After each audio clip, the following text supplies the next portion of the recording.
Assalamualaikum warahmatullahi wabarakatuh. Selamat siang Ibu. Selamat siang, waalaikumsalam warahmatullahi wabarakatuh. Jadi kami mahasiswa bimbingan dan konseling angkatan 25. Jadi tujuan kami kemari mau wawancara tentang tugas UAS wawasan pendidikan. Nah, temanya benarkah sistem penilaian sekolah mencerminkan kemampuan siswa yang sebenarnya? Oke, perkenalkan saya Mahkota Nur Suci. Saya Melati Absari Sendiri. Oke, dengan Ibu.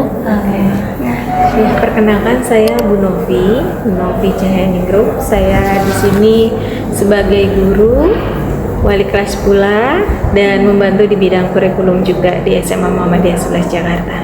Oke, baik Ibu.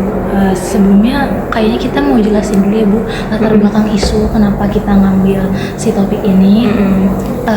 Kan biasa tuh sistem penilaian tuh kayak salah satu komponen yang penting ya Bu ya buat proses pendidikan, karena juga bisa digunain buat mengukur tingkat pencapaian belajar siswa. Nah, biasa tuh dari nilai guru bisa tahu nih perkembangan akademik peserta didik. Nah, kalau sekolah dan orang tua bisa gunain hasil tersebut buat dasar dalam mengambil berbagai keputusan pendidikan. Tapi sampai saat ini tuh masih banyak nih Bu perdebatan tentang sistem penilaian yang diterapkan di sekolah. Benar nggak sih mampu mencerminkan kemampuan siswa secara menyeluruh? Nah, pada praktiknya penilaian di sekolah ini tuh sering berfokus sama hasil tes akademik aja. Kayak keterampilannya tuh kadang nggak kelihatan, jadi yang diukur sama akademiknya doang. Kemampuan siswa kan nggak hanya terbatas sama aspek si akademiknya ini, juga mencakup kreativitas, keterampilan, berpikir kritis, dan lainnya. Nah, akibatnya itu terdapat kemungkinan bahwa siswa yang memperoleh nilai tinggi itu belum tentu memiliki kemampuan yang unggul dari berbagai aspek tersebut. Sementara siswa yang punya nilainya lebih rendah itu punya potensi di keterampilan gitu. Perkembangan dunia pendidikan saat ini tuh menuntut adanya sistem evaluasi yang lebih komprehensif dan mampu menggambarkan kemampuan siswa secara objektif. Oleh karena itu, isu yang kita ambil itu tentang kesesuaian antara sistem penilaian sekolah dengan kemampuan siswa yang sebenarnya. Pertanyaan pertama, kalau boleh tahu nih Bu, di sekolah ini tuh lagi pakai kurikulum apa sih dan gimana penerapannya buat proses penilaian? Oke, kurikulum di SMA Muhammadiyah 11 Jakarta kita menggunakan kurikulum Merdeka yang sesuai dari Kemendikbudrismen. Kita mengikuti seluruhnya. Dan kurikulum tambahan kami yang terkhusus di SMA Muhammadiyah itu adalah kurikulum Ismubah, Al-Islam Kemuhammadiyahan, Al-Quran bahasa Arab gitu.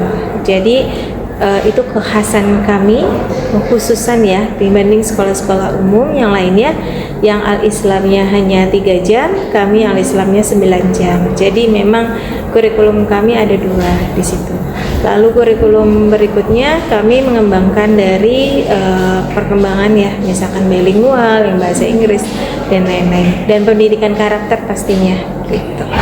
Dan untuk sistem penilaian ya, dan untuk sistem penilaian ini konteksnya ini adalah bentuk dari ujiannya ya kita. Tadi saya sepakat sekali sama pandangan latar belakang dari judul kalian, bahwasannya tantangan kali ini itu penilaian itu hanya terfokus di akademik saja. Lalu bagaimana sekolah itu bisa menjawab tantangannya untuk siswa-siswi yang punya potensinya selain dari nilai akademik saja. Bisa jadi dari keterampilannya dan lain-lain. Nah, dibuktikan dari kami, sekolah kami punya program, salah satunya itu ada program pembinaan karakter atau mengasah dari prestasi anak, atau juga ada program terkhusus dari setiap jenjangnya. Kami di kelas 10 kita kembangkan di gerakan literasi siswa.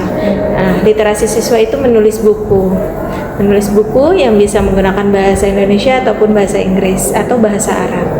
Itu pun juga mengasah ya keterampilannya. Lalu juga ada di kelas 11 itu ada teater. Nah, teater ini bentuk dari proyek di bahasa Indonesia. Jadi tidak terfokus yang hanya akademik saja, tapi memang keterampilan mereka di teater itu teruji dari semua mapel masuk di situ. Salah satunya ya pasti tata ruang, seni musik dan lain-lain. Kakak-kakak pasti paham lah ya. Alhamdulillah nih teater besok tampil hari Selasa dan hari Rabu. Nah, ini anak-anak lagi mempersiapkan proyek di akhir di kelas 11-nya. Dan juga program kami selain dari non akademik itu adalah KTI. karya tulis ilmiah. Nah, KTI ini seperti kakak-kakak yang menulis di penelitian. Nah, kami sudah mengembangkan di kelas 11 itu penelitiannya kualitatif, untuk yang kelas 12-nya itu penelitiannya kuantitatif. Dan itu menjadi prasyarat untuk kelulusan dan mengambil ijazah. Jadi, anak-anak saat ini juga lagi terfokus nih, lagi pada ngumpulin hasil revisinya. Hingga ijazahnya pun harus bisa diserahkan kalau sudah menyelesaikan seluruhnya. Makanya ngeliat kayak kakak-kakak nguber-nguber dosen, minta tanda tangan, lembar pengesahan.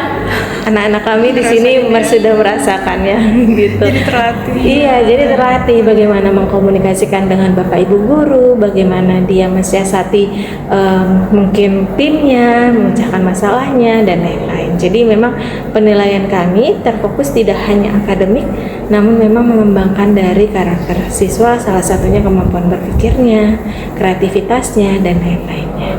Jadi sistem penilaiannya sudah terbuka ke bidang tersebut gitu. Lalu tahfiz juga sama dan lain-lain gitu ya. Iya. Iya. Sebenarnya nggak semua Iya, sekolah kayak gitu. Iya. Jujur saya baru tahu nih, ini banyak banget jujur. Iya. Kayak ada akademiknya, ada Iya. teaternya, bahkan ada karya tulisnya. Iya. Ada. Karena itu nggak hanya ujian aja ya. Bu. Enggak cuma ujian Harus aja. ada proyek-proyek lainnya. Ada proyek Ada lainnya. sidang akhir. Ada sidang juga, sempronya juga ada. Ibu juga, kita kalau boleh tahu, apakah semua Muhammadiyah seperti ini kurikulumnya? Enggak, tidak. Jadi sekolah di Muhammadiyah dimanapun mereka mengembangkan kurikulumnya masing-masing. Oh, jadi kayak punya hak Ya, sendiri. Betul, itu racikannya sendiri ya. Kami di SMA Muhammadiyah ya seperti ini. Ya, namun yang menjadi benang pokoknya, sumber pokoknya, core value-nya itu ada di Ismuba. Aku pengen nanya, itu kalau misalkan kerja kelompok itu buat nilai masing-masing individunya bakal beda atau disamaratakan, atau cara pandang ibunya gimana? Oke, jadi penilaian itu tidak hanya penilaian dari si gurunya saja. Nah, kalau gurunya itu kan punya aspek, dia punya skalanya ya, skala pengamatannya lah ya. Jadi di rubrik penilaiannya itu gurunya yang meracik penilaiannya. Nah, kelompok bagaimana cara memisahnya? Ya, gurunya yang paham. Per individu kah? Ada yang per kelompok, ada yang per individu, tergantung dari dimensi penilaiannya. Kalau dimensi penilaiannya dia kemandirian, otomatis ya sendiri.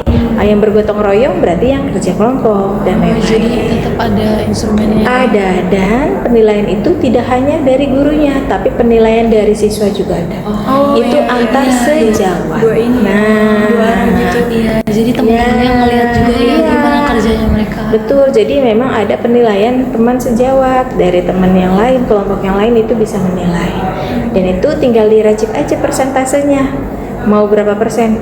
Teman sejawat bisa, orang tua juga bisa penilaian. Jadi pada saat sidang dan lain-lain presentasi, ada kita libatkan orang luar, itu dilibatkan juga untuk penilaiannya, dan tinggal persentasenya aja bobotnya mau berapa. Gitu. Kita lanjut ke pertanyaan selanjutnya ya Bu. Apa saja yang biasanya Ibu Bapak pertimbangkan agar penilaian yang diberikan dapat mencerminkan kemampuan siswa yang baik?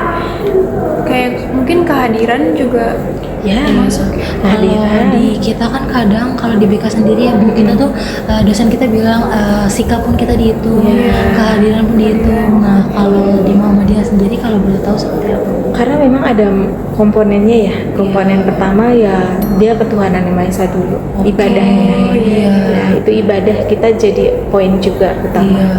Lalu yang kedua sikap kepribadiannya. Lalu yang ketiga baru yang kompetensinya. Nah, yang keempat baru keterampilannya. Nah, jadi empat komponen itu secara keseluruhan tinggal dipresentasikannya aja. Kehadirannya nambah lagi satu boleh. Tergantung dari gurunya mau berapa persen. 5%, 10% perbandingannya aja yang dibedakan. Gitu. Nah, selanjutnya Ibu, menurut Ibu nih sejauh mana sih nilai yang diperoleh sama anak-anak siswa bisa menggambarkan kemampuan mereka? Kan mungkin kayak ada anak-anak yang bisa menjawab soal karena dia udah belajar sebelumnya, sama anak-anak yang benar-benar paham iya, apa yang cara membedakannya ya.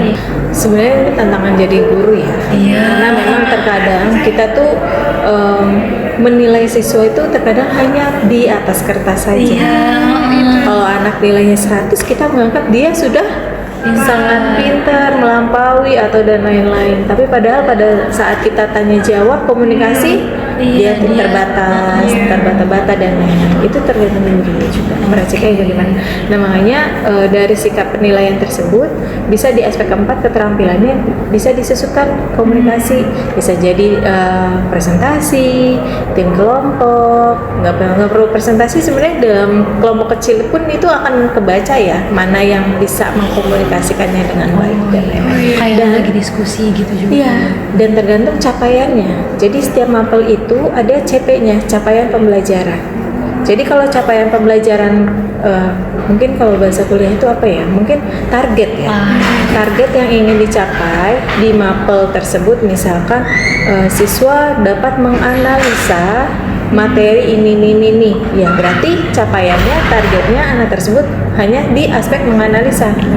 Tapi kalau dia capaiannya diharapkan peserta didik mampu mengkomunikasikan saya materi apa, berarti capaian yang ingin dicapai anak itu harus bisa mengkomunikasikan. Jadi emang capaian itu jadi apa ya, target utama dari si guru untuk anak itu bisa mencapai targetnya, dan nilainya akan diperoleh dari pencapaian CP-nya itu gitu. Jadi kalau CP-nya mengkomunikasikan tapi nggak diuji dengan cara mengkomunikasikan, nggak kena, prosesnya panjang. Dan guru yang tahu dan gurunya wajib menyampaikan ke siswanya. Itu jadi terbuka ya Bu dari awal apa aja yang akan dinilai. Selanjutnya, apakah ada kemampuan atau potensi siswa yang menurut Ibu itu belum sepenuhnya tercermin di nilai sekolah? Kalau dibilang belum tercermin, mungkin sayanya yang belum menemukan kali ya. Bisa jadi ada. Namanya potensi anak itu kan dengan keunikannya mereka masing-masing, itu pasti ada sih kalau menurut saya ya. Namun memang semua orang bisa kelihatan. Kami, nah ini juga salah satunya masalah potensi ya. Tantangan kami di sekolah swasta dengan negeri itu adalah kami harus benar-benar menggali dan mencari tahu potensi mereka masing-masing. Itu PR banget buat kami. Dan BK itu adalah tim yang paling pertama, garda terdepan untuk menggali potensi mereka. Nah, salah satu trik yang dari sekolah kami yang tadi kami belum sampaikan adalah kita mencari kader-kader Muhammadiyah. Tahu kita juga merekrut duta sekolah. Rekrutmennya adalah dengan cara seleksi yang cukup panjang hingga pembekalan potensi dari public speaking, manner, terus dia personal branding dan lain-lain. Itu aja juga salah satu trik kita untuk menggali potensi mereka. Jadi terkadang anak itu kalau nggak dikasih panggung, bahasa kita ya, mungkin guru kalau nggak dikasih panggung, mereka nggak akan nunjukin diri dia bisa atau tidak. Jadi salah mungkin mereka maunya tuh ditarik dulu, karena fase SMA itu adalah fase dimana mungkin bisa jadi dia dulunya trauma, nggak mau tampil lagi, atau bisa jadi punya keinginan saya mau tampil dulu SMP saya nggak pernah, bisa jadi seperti itu. Dari potensinya kita sampai ke bagian public speaking sama personal branding, itu kita itu di luar dari akademik malah. Itu salah satu trik kami menggali kemampuan potensi diri siswa. Tapi kalau ada yang belum sepenuhnya tercermin, bisa jadi ada, tapi kami masih berusaha untuk bisa mewadahi potensi-potensi mereka yang ada di sini. Oke, tadi kan Ibu udah menjelaskan ya tentang sistem-sistem penilaian apa aja yang ada di Muhammadiyah. Nah, menurut Ibu, gimana sih pengaruh si sistem penilaian ini terhadap cara siswanya belajar? Banyaknya sistem nih Bu, sistem kayak project, ujian, terus bahkan ada teater juga. Nah, gimana itu semua mempengaruhi cara mereka belajar gitu Bu? Apakah mereka jadi disiplin atau dan lain-lain? Jadi memang tantangannya itu kalau di swasta itu banyak kegiatan. Iya. Dan ada tambahan mata pelajaran agama juga. Iya benar. Dari pas pendaftaran aja kami terbuka bahwasannya kami berbeda. Yang pertama itu kita punya kekhasan. Lalu mereka juga punya target yang tujuan SMA goals-nya itu kan PTN. Yang mereka juga harus fokus di akademiknya. Lalu menggali potensi dirinya dan lain-lain. Nah, sebenarnya mencerminkannya adalah dengan cara kedisiplinan mereka dan memanfaatkan waktunya mereka. Jadi nggak ada tuh yang namanya mungkin saya leye-leye mungkin atau saya nggak jadi apapun gitu. Kami berusaha untuk anak-anak itu bisa minimal ada satu lah gitu, satu potensi dirinya yang bisa dia tunjukkan dan dia fokuskan, itu aja. Karena memang pembiasaan itu butuh ya, gitu. Biar mereka Tapi sempat ada case kayak anak ketertinggalan gitu nggak? kan mungkin ada ya anak-anak yang bisa adaptasi sama lingkungan, ada juga yang ketinggalan dan manajemen waktunya buruk. Kalau dibilang ketertinggalan itu akan ada, karena kita kan punya due date ya, punya target capaian gitu kan, target waktu dan lain-lain pasti ada. Tapi untuk bisa memutuskan dalam arti dia udah nyerah gitu aja nggak mungkin, karena pasti dikejar sama anak-anak tuh sebenarnya bukan yang penuh ancaman yang disukai, tapi penuh dukungan. Itu yang harus disampaikan. Apalagi ya kita tantangan terbesarnya itu adalah ini rasa percaya dirinya hilang. Nah sekarang mental health ya. Itu lagi isu-isu, apalagi kita anak BK ya, itu benar-benar isu. Kita sebenarnya, nah ini yang paling dekat itu adalah di SMA itu mental health.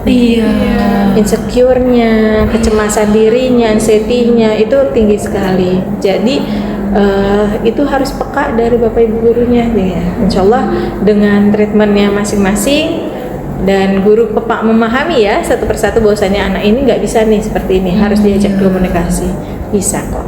Walaupun sebenarnya 1-2 ketertinggalan, tapi dibilang sendiri tertinggal itu kayak rasanya dia nggak akan nyerah kok, pasti dikejar gitu, pasti dikejar. Pasti dia juga ngeliat temennya kayak dia pengen juga selesai kayak temen-temennya. Jadi lingkungan yang dibentuk adalah lingkungan yang salah satunya yang harus kompetisinya juga secara sehat gitu, secara sehat mungkin itu. Pertanyaan terakhir. Iya, ini pertanyaan terakhir. Apakah ada hal yang masih dapat dikembangkan dari sistem penilaian yang diterapkan saat ini?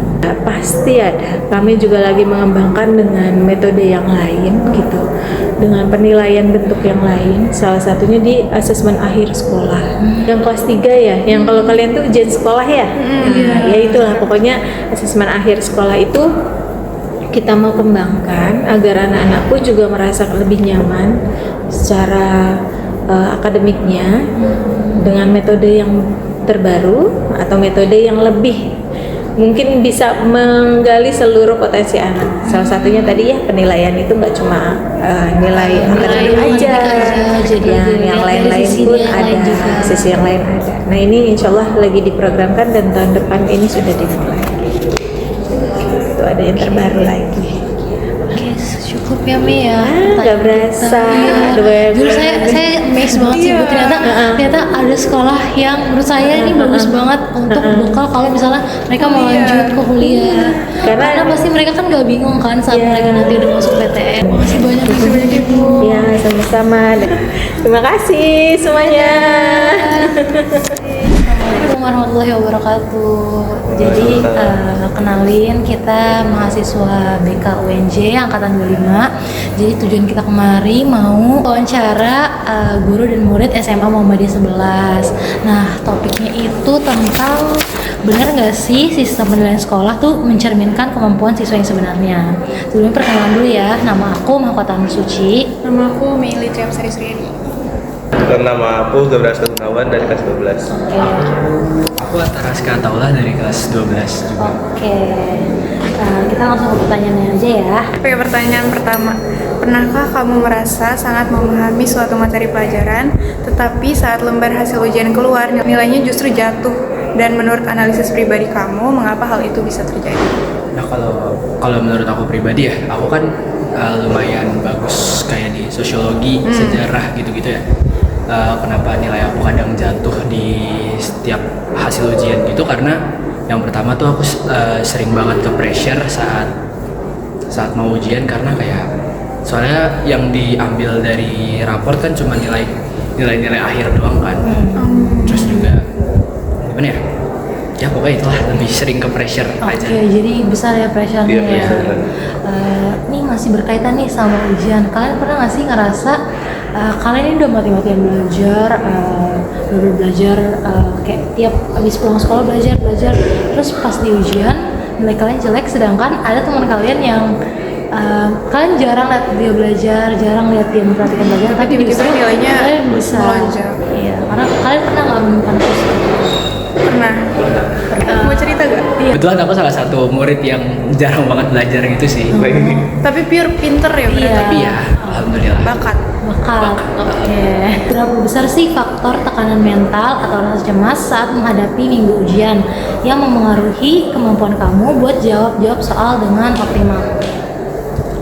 Lebih ke apa ya, pas mau ngadepin apa sebelum ngadepin masa ujian itu udah fokus belajar nih, pulang sekolah belajar, les segala macam. Tapi pas saat momen ujian tuh kadang tiba-tiba ke-trigger ngeblank, itu jadi susah Jadi kayak. kalian tuh apa ya? Udah takut duluan. Iya, ya, udah takut duluan, takut nilai jelek segala macam.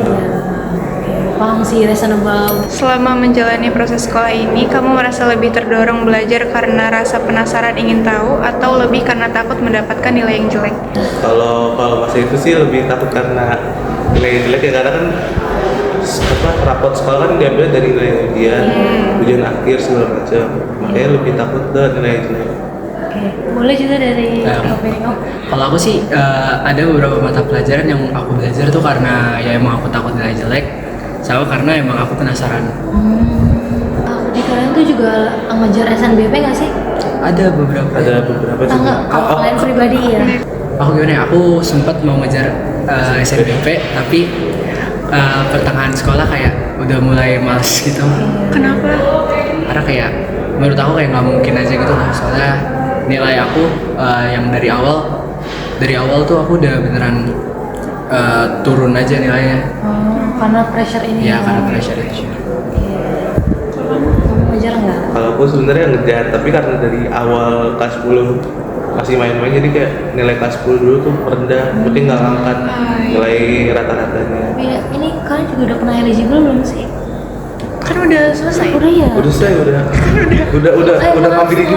Apakah kamu berdua nih, ini harus kalian berdua jawab ya, punya bakat, minat, atau keahlian tertentu yang kamu rasa sama sekali tidak tersalurkan atau tidak bisa dinilai hanya melalui format angka? Ada sih, kalau aku tuh kan aku tertarik sama dunia balap.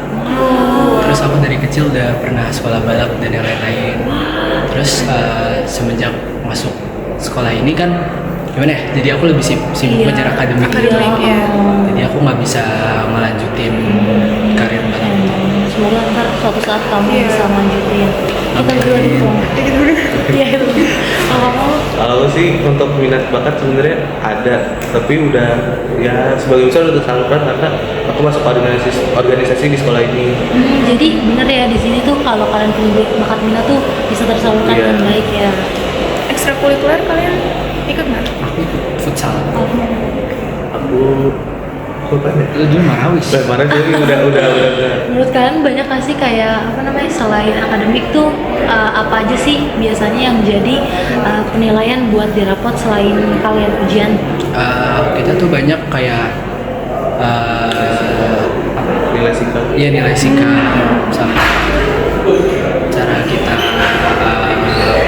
gimana ya, cara kita bersikap, cara kita di kayak khusus sekolah ini deh, kalau kita tuh ada penilaian ismuba gitu kan, jadi kita sholat. Karena sekolah kita kan berbasis Islam. Iya.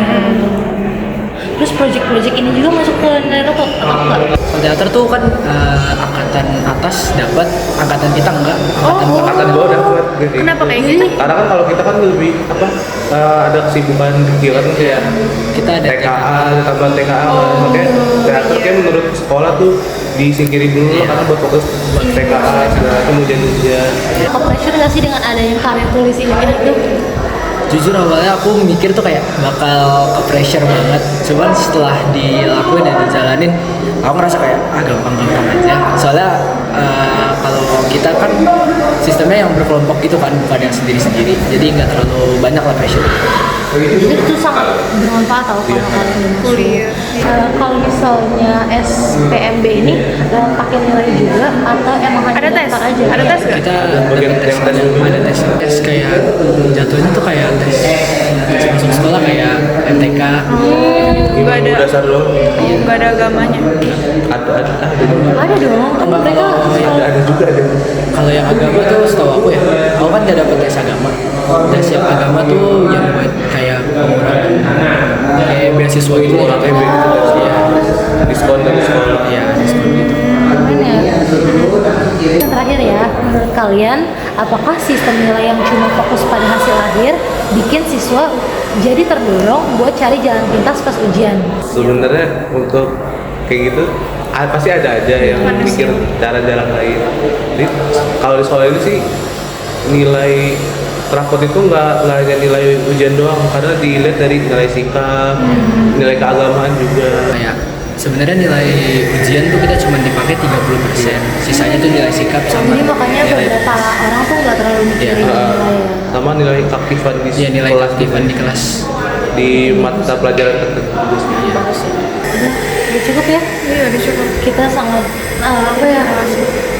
Amazed juga sama jawaban kalian dan sekolah kalian.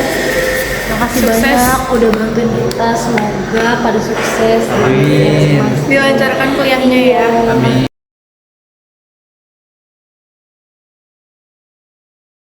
Hasil dari analisis kelompok kami menunjukkan bahwa SMA Muhammadiyah 11 Jakarta telah melakukan sistem penilaian yang sejalan dan sesuai dengan teori pendidikan. Di antaranya ada teori behaviorisme, kognitivisme, dan humanisme. Yang pertama itu ada teori behaviorisme. SMA Muhammadiyah 11 Jakarta melakukan penilaian dengan pemberian nilai dan adanya umpan balik, seperti adanya CP atau capaian pembelajaran yang sifatnya terbuka dan harus disampaikan kepada siswa agar semua siswa mencapai targetnya masing-masing. Yang kedua, ada teori kognitivisme. Dari sudut pandang kognitivisme, sekolah tidak memberi penilaian hanya berfokus pada hasil akhir saja, tetapi dengan prosesnya, seperti proses belajar, diskusi, terus ada proyek, ada tugas-tugas yang lainnya, tidak hanya nilai ujian saja. Seperti yang sudah disampaikan oleh Bu Novi, bahwa di setiap jenjangnya ada proyeknya masing-masing. Seperti di kelas 10 ada proyek literasi, di kelas 11 ada proyek teater, dan di kelas 12 ada KTI atau karya tulis ilmiah. Yang terakhir ada teori humanisme. Ini terlihat dari bagaimana SMA Muhammadiyah 11 Jakarta memberikan perhatian kepada siswanya untuk mengembangkan karir, sikap, dan potensi yang mereka miliki masing-masing. Dari hasil wawancara oleh siswanya juga siswa merasa bahwa sekolah ini bisa memberikan wadah kepada mereka untuk berkembang dan menyalurkan potensi-potensi yang mereka miliki lewat organisasi dan acara-acara yang dibuat oleh sekolah. Berdasarkan wawancara dengan guru kurikulum dan perwakilan siswa di SMA Muhammadiyah 11 Jakarta, kelompok kami menyimpulkan bahwa sistem penilaian sekolah telah bergerak lebih komprehensif melalui kurikulum merdeka dan ISMUBA. Penilaian tidak lagi terpaku pada aspek akademik tertulis, melainkan terintegrasi melalui komponen keagamaan, sikap, kompetensi, dan keterampilan yang diwujudkan lewat gerakan literasi, proyek teater, serta karya tulis ilmiah berbasis kuantitatif SPSS. Kendati demikian, tantangan berupa tekanan psikologis dan kecemasan siswa menghadapi ujian tetap nyata, di mana format angka belum sepenuhnya mencerminkan pemahaman objektif siswa akibat faktor stres. Nah, pelajaran berharga yang diperoleh adalah pentingnya transparansi melalui kesepakatan belajar di awal semester, serta diversifikasi instrumen penilaian, seperti penilaian antar teman sejawat. Kami mempelajari bahwa pembentukan ruang aktualisasi diri non-akademik seperti pelatihan public speaking dan organisasi sangat efektif, memicu kepercayaan diri serta melatih kesiapan mental, kemampuan komunikasi, dan keterampilan riset siswa sebelum melangkah ke perguruan tinggi. Sebagai rekomendasi, kami menyarankan sekolah untuk terus menyeimbangkan tuntutan kurikulum dengan dukungan kesehatan mental, guna mereduksi kecemasan ujian. Setelah itu, peran bimbingan dan konseling sebagai garda terdepan harus dioptimalkan secara sinergis untuk memetakan serta menjembatani potensi unik non-akademik siswa secara personal, sehingga tidak ada lagi potensi anak yang terabaikan oleh standarisasi angka atau hanya penilaian semata.